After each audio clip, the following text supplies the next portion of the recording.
niya.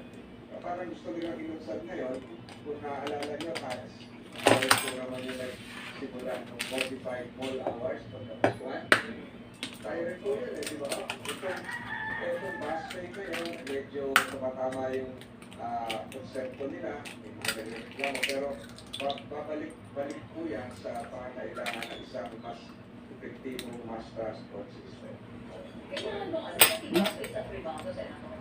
Hindi mo kaya i-gawin efficient panhawak ng gobyerno. Hindi po parang kinakagawalan natin na dalawang kahilang pamahalaan natin pagdating sa pagkakagawa ng Ihangganan ng ihangganan ng ang gobyerno. Una-una, wala ka ng gobyerno.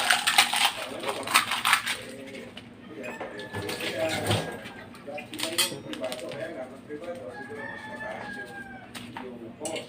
Naalala niyo po ba noon, marami nagalit sa akin na yung sinabi ko noon na ilabas yung iba mga terminal. Babaw, Pasay, nagalit sa akin noon. Hindi, galit. Yung mga nagkakaroon ng vouchers ng ASET,